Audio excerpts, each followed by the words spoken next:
Bismillah walhamdulillah wassalatu wassalam ala rasulillah wa ala alihi sahbihi ajma'in wa man tabi'ahum bi ihsanihim ila yawmiddin. Assalamu alaikum wa rahmatullahi wa barakatuhu. Our course, alhamdulillah, this is the 5th time we are coming back on demand, on popular demand. It so happens that when we are halfway through the course, alhamdulillah, we start getting inquiries as to when the next session is going to start. And subhanallah, when we started the course 3 years back, we did understand that there was such a huge requirement in the society for something of this kind, for an Islamic understanding of human behavior, for an Islamic understanding of the scientific study of human behavior. And we knew that this was the need of the hour, but we did not know that when we take this course to the public, the reviews that we get, the testimonials that we get are so very positive, are so very validating for us. Alhamdulillah, all by the grace of Allah, the students come back to us and tell us how transformative it was, how their lives changed, how it really influenced them, which alhamdulillah gives us the motivation to come back again and again. So let me start by telling you about why this particular subject we needed to have Islamic psychology diploma course. Because we have subjects in pure science, like we have subjects like mathematics, geography, and biology. These are pure sciences which have more to do with the empirical data, the stability of the subject, the fact that it is more research-based. But we have certain sciences like psychology, wherein you have more of an inclination towards distinctive narratives. We have more of the subjective viewpoints. We have more understanding of interpretation, distinct interpretations, where people can understand the subject according to their bias and inclinations. It was more and more important for us as the Muslim community to come forward, and the people who are the experts in Islam and psychology to take to our community in order to safeguard that their understanding of human behavior is not devoid of the divine element, of the divine guidance. So alhamdulillah, we started this subject 3 years back with this course with 5 subjects. The first subject that we are going to talk about is, first, let us see some of what the people who are the forerunners in Islamic psychology have spoken about the importance of Islamic psychology.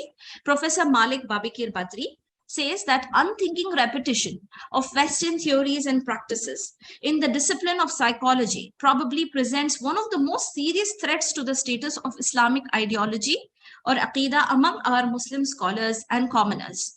Western psychologists propound theories about man's personality, motivation, and behavior, which are in many ways contradictory to Islam. If you study secular psychology without the Islamic understanding, many a times they are getting their theories from pagan ideologies, which is not in consonance with our core belief system, because of which it damages our religion and our understanding of the subject as well.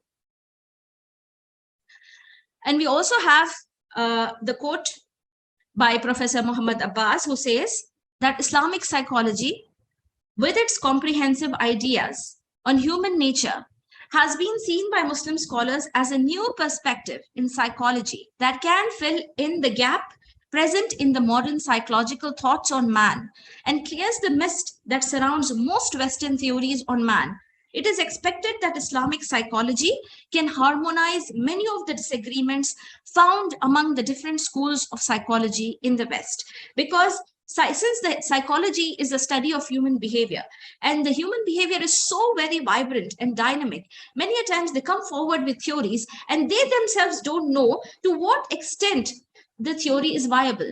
This is where we, the carriers of the Kitab of Allah, the people of the Quran, we know, and the Quran is the Furqan. It is the criterion which distinguishes between falsehood and the truth. So with this, using this Furqan, this standard, this litmus test, we use it to be able to differentiate between the falsehood that has been due to people's prejudice and their ideologies and their inclinations. And we filter that and we take out the truth that is the research on human beings, and how that is in consonance with our values.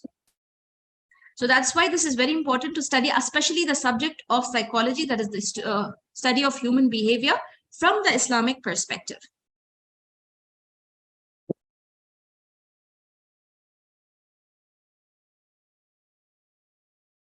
So our first subject we're going to talk about is Islamic personality development.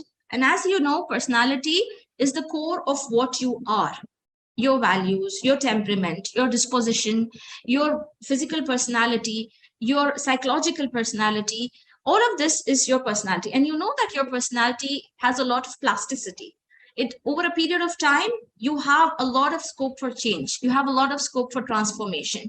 And when we talk about Islamic personality, we are talking about bringing our disposition, our temperament, our innate fitra in line with the Islamic guidelines. So developing your potential, which Allah subhanahu wa ta'ala has given all of you, to its utmost capability is what we do in Islamic personality development. So this subject helps you to hone your relationship with other human beings, to improve upon your manners and presentation, and it helps you to eliminate the negative attitudes, your negative thoughts, your negative perspectives, and turn it into something more positive. It helps with the physical and psychological development. So we understand that personality is something that is a progressive journey wherein you keep developing your personality over a period of time. So this is where we help you. And some of the things we help you in this subject is to do with how to better manage your time, how to better manage your stress, and how to understand things like how to conduct intrapersonal relationship, how to have better relationship with your in-laws, how to have the best possible relationship with your children, with your husband, with your siblings, and how to resolve conflicts. We have so many topics, how to understand how to be assertive without being aggressive. All of that we do with personality development subject. A very important thing you need to remember is that your personality can develop and evolve. It is not something that is stable and static. There is always scope for improvement. Your personality will help you build strong personal relationships. It will dictate your success in your career, and it helps you to improve and create unique identity among thousands. So, inshallah, in our subject, we teach you self-confidence, self-esteem, how to set goals which you are able to accept and you are able to achieve over a period of time. We help you to conquer your fears. We help you to stress is a part of life. We help you to overcome your stress and how to manage it and what are the stress busting techniques.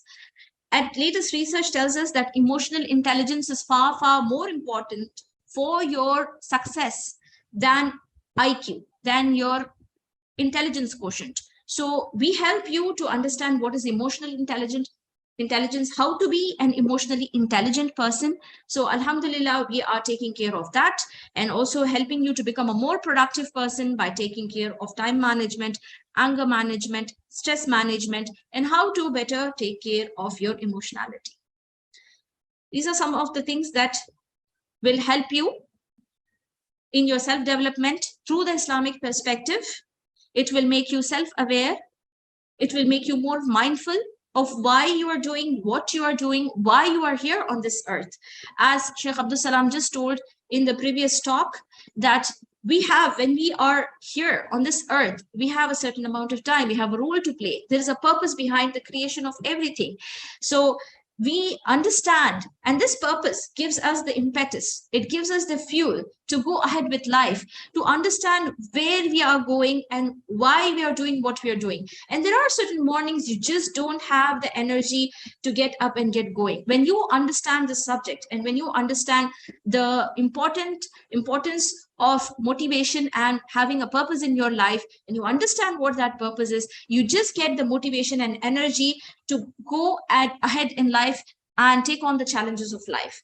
After doing Islamic personality diploma course, Islamic personality development subject, you will become somebody who is become very resilient, somebody who is able to take the challenges of life and bounce back. You will be able to take the obstacles and challenges of life, because it's not possible for any of us to live a life wherein we are not challenged, where we are not facing trials and tribulations and calamities on a daily basis.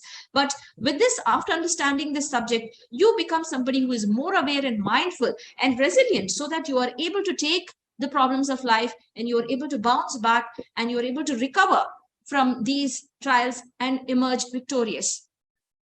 So it helps you to focus your, become more efficient, to become more emotionally resilient, and to help you understand what is the state of happiness and how to achieve it. This is something very subjective, and Islam is the expert guidance, gives you the expert guidance on how to understand how to be happy. Like Shaykh al-Islam Ibn Taymiyyah said, my paradise is in my heart.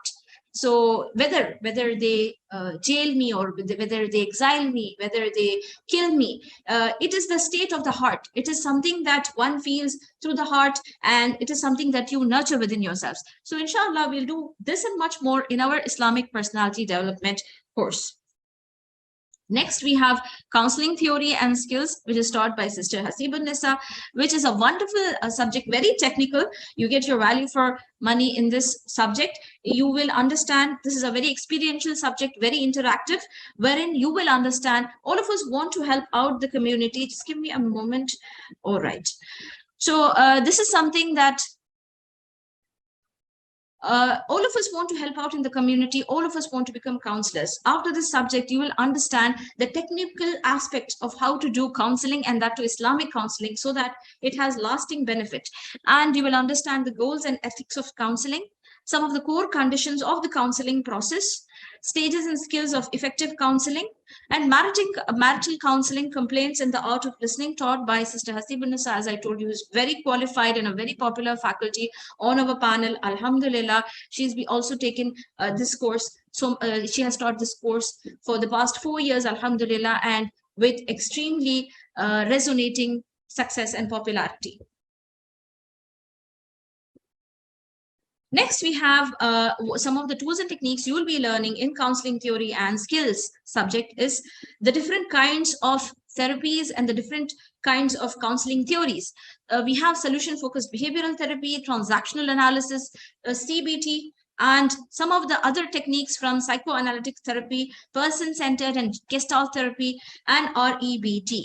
So all of these techniques and theories and skills, alhamdulillah, will be from the Islamic perspective, because we are under the guidance of our Shaykh, Shaykh Abdul Salam Al-Madani, who has completely supervised the syllabus and ensured that anything that is not in consonance with Islam has been filtered out. So you're getting the benefit of psychology from the Islamic perspective, alhamdulillah. So at the end of this course, you'll be able to build more stronger and enjoyable relationships. The course will enable you to do whatever you're already doing reasonably well and better, and equips you with skills and attitudes to do what you cannot do right now, but would like to be able to do. You can expect to communicate more effectively with others. You will be able to manage your thoughts, moods, and behaviors more effectively, and be able to analyze and self-monitor the thought process.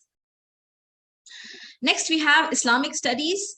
So alhamdulillah, this is taught by our very esteemed faculty and stalwart in the field, Shaykh Abdul Salam Al-Madani. And he's, I think, one of the very, very rare scholars who is coming from the classical learning of Islam. Yet, despite his classical Islamic background, he also reads a lot of books on Western psychology. He has mastered many of the books on Western psychology and the Western thought process. And somebody, a very rare breed of scholar, who also reads different kinds of ideologies and theories and understands it through the Islamic perspective and takes out the benefit and brings it to the masses. So alhamdulillah, when you study Islamic studies with Shaykh Abdul Salam, you will see that it is very practical, it is very contemporary, and he brings his own life experiences to the fore so that you benefit. And somehow Allah has given so much of blessing and so much barakah in his guidances that people find that even though his advice will be brief and his advice will be very given to you, personalized for you, tailor-made for you, but you will find so much of benefit and solution within that advice. So the subject which Sheikh will be teaching you will deal with the concept of God, the concept of birth, death, and life after death, and qadr, and how to accept it, the decree, the divine decree, and how we understand it, and what Allah subhanahu wa ta'ala talks about human behavior and human nature in the Quran, and iman and mercy from Allah. And he's also going to talk about the very, very fascinating subject of devils, jinns, and shayateen, because there is a lot of questions in the society. You have people who will be suffering from psychopathologies and personality disorders and a lot of maladaptive behavior patterns, and people wonder, is this the jinn influence? Is this the influence of the occult? Many a times we don't know how much of it is a mental disorder and how much of it is the influence of the dark forces, so the paranormal aspects of this universe. So over here, Shaykh Abdul Salam brings his experience and his knowledge to the fore, and he makes you understand how we understand the science and the interplay of occult in the manifestation of mental disorders. So at the end of this course, you can study psychology in the light of Islam. You'll have an improved understanding of the relationship between religion and mental health. And you will also have increased cultural competence, as in you will be better able to integrate and assimilate within society, and better communication and understanding in a culturally diverse society. And it will lead you to personal growth and self-awareness, which can help individuals lead a more fulfilling life and better insight into human behavior and emotions. I personally am a student of Shaykh Abdul Salam, and I have benefited wonderfully a lot from his teachings and his classes. And I hope that inshallah you too will have this amazing experience as well.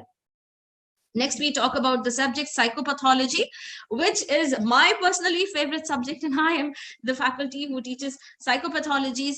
And we come across people in our life who are suffering maybe depression, maybe neurocognitive disorders, neurodevelopment disorders. Nowadays, there are terms like neurodivergent. What does it mean?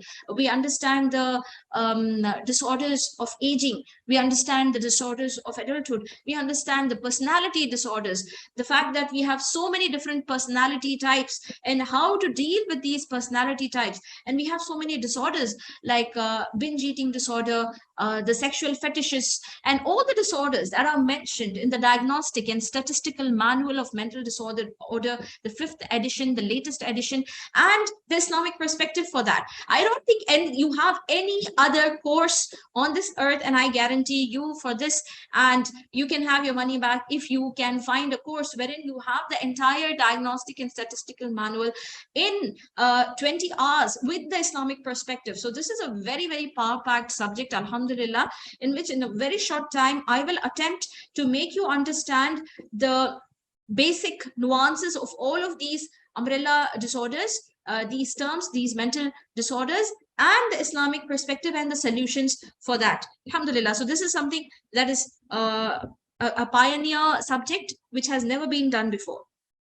So some of the statistics of mental health is that it is very prevalent, it is very widely, we see it around us, but due to the stigma associated with mental health, when we have physical disabilities, we proudly go to the doctor. Oh, I have arthritis. Oh, I have PCOD. Oh, I have migraine. And we go to the doctor and we tell the entire world about it. But when there is depression or panic attacks or phobias, we tend to not tell. Why is it that the mental vulnerabilities we hide within ourselves and we don't talk about it, and there is a lot of stigma wherein people try to hide it and they want to not admit of the deficit that they are feeling, the vulnerabilities that they are feeling, because of which much of it is not possibly the fact that you don't have a lot of good psychiatrists, you don't have good clinical psychologists, they don't give you treatment from the Islamic perspective, you don't have access to them due to financial constraints. So because of that, it is much more important for us to have secondary allied healthcare workers who can fill in the gap because of lack of professionals in this field. So you can see of the people who are suffering, 67, 68% do not receive treatment. And this is just, a lone statistic. We have thousands of more statistics like this. Receive treatment for depression is barely like a 30%. And after that, they don't even keep the second appointment. They don't even take the medication. They don't follow up. So you know that there are a lot of suffering people in our society, because of which relationships are falling apart, families are falling apart, and we need to end the gap. We need to fill in this gap by Islamic psychology and understanding, and root out these mental health issues at its inception, at the foundational stage. So we know that psychopathology, psychological disorder, mental disorder, has biological influences, psychological influences, and socio-cultural influences. So when we do this course on psychopathology and Islamic counseling and diploma course, you are going to understand how it adds, how the environment adds, the environmental influences add to a person's mental disorder, how the life experiences add to the mental disorder, how much of it is genetic and biological, and how much has the spiritual component. All of that and much more in our course. So these are some of once you do our course, you can help out as assistants for clinical psychologists. You can work in tandem with psychiatrists, like you have psychotherapists, just like you have physiotherapists, you can have psychotherapists, you can have marriage and family therapists, you can help in the field of criminology, you can help in the understanding of various pathologies, and you can also work with NGOs as social workers. You have a lot of scope for people who are studying this subject. So inshallah, you can, after the completion of this subject, have comprehensive information about the mental disorders as mentioned in the DSM-5, be able to identify maladaptive behavioral patterns that may degenerate into neurosis, understand the trajectory of mental disorders and psychotherapy from an Islamic perspective. It will also present a theoretical understanding of mental health based on the Islamic paradigm, as well as suggest practical ways of working with mentally distressed individuals. Next, we have a wonderful subject, developmental psychology, which takes you through the trajectory of life through the Islamic perspective. Because developmental psychology, through the secular perspective, you'd be a youth, you'd be an adolescent, you'd be a teenager even until 18. But in the Islamic perspective, you know that you're an adult at the time of puberty and you take on the responsibilities. So we reclaim the narrative from the Islamic perspective, having suffered under secular psychology for decades. We take back the narrative and we teach you the distinct Islamic understanding of the human trajectory. An introduction to developmental psychology, stages of human development, physical growth and development across the lifespan, perceptual development, cognitive development, decision making, and problem solving as a guide to cognitive processing. Also, we go through your moral development, reasoning the right and wrong, and social and emotional development, forming relationship with others. At the end of this course, you will, inshallah, be able to demonstrate a broad understanding of human developmental milestones at various stages, be able to apply the theoretical concepts in everyday life, and you can demonstrate enhanced decision-making and problem-solving skills.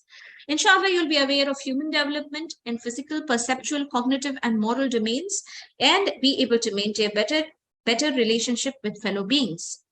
So, Barakallahu fikunna for your rapt attention, and any questions that you may have, inshallah, with regards to the logistics, Sister Ashika will next, she will take over after me and she will help you in with more course details.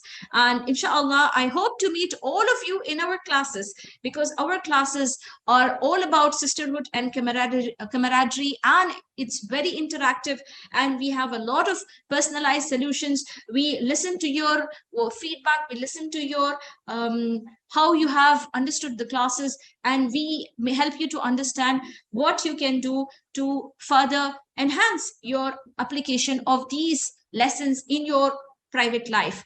So alhamdulillah, hope to see all of you as students in our class. And with that, I will be wrapping up. Wassalamu alaikum wa rahmatullahi wa barakatuh.